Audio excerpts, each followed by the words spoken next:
وَهُوَ عَلَى كُلِّ شَيْءٍ قَدِيرٌ، یہ میں نے عرض کیا تھا نا کہ اللہ تعالیٰ کی معرفت جو ہے ہمیں صفات کے حوالے سے حاصل ہوتی ہے۔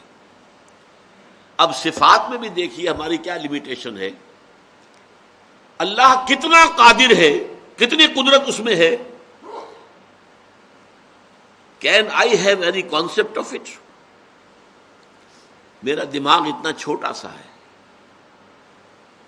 اللہ کی قدرت کتنی ہے اس کا تصور میرے اس چھوٹے دماغ میں نہیں آ سکتا، ناممکن۔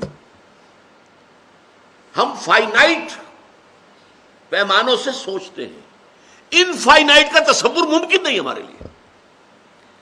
اللہ کتنا قدیر ہے ہم نہیں جانتے، ہاں ہم ایک جانتے ہیں، هو علی کل شیء قدیر، ہر شے پر قادر، کوئی شے بھی اس کی قدرت کے دائرے سے باہر نہیں ہے۔ کسی بھی چیز کے بارے میں اگر تمہارے دل میں خیال ہو گیا اللہ یہ کیسے کر سکتا ہے، معلوم ہوا کہ اللہ تعالیٰ کی معرفت تمہیں حاصل نہیں ہوئی۔ فعال لما یرید یفعل ما یشاء، وہ جو ارادہ کرتا ہے کر گزرتا ہے، جو اس کی مرضی ہوتی ہے وہ اس کو روب عمل لے آتا ہے۔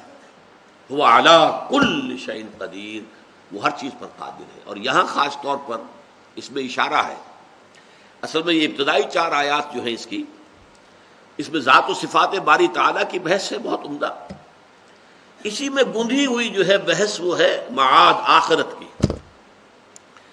آخرت کے ضمن میں بھی سب سے بڑی بات یہی آتی ہے نا، کیسے پیدا ہو جائیں گے، جب مر جائیں گے مٹی ہو کر مٹی میں مل جائیں گے، ہماری ہڈیاں بھی گل سڑ جائیں گی، ہیہات لما توعدون، یہ انہونی بات ہے، انہونی بات ہے، نہیں ہو سکتا۔ یہی ہے نا، کیسے ہوگا؟ یہ در حقیقت نفی کس بات کی ہے؟ وَهُوَ عَلَى كُلِّ شَيْءٍ قدیر کی نفی ہو گئی۔ اگر اللہ کی قدرت سے یہ بعید ہے تو اللہ ہر شے پر قادر نہیں ہے، پھر وہ اللہ ہی نہیں ہے جو ہر شے پر قادر نہ ہو۔ لہذا یہاں اس کا تعلق اس سے بھی ہے۔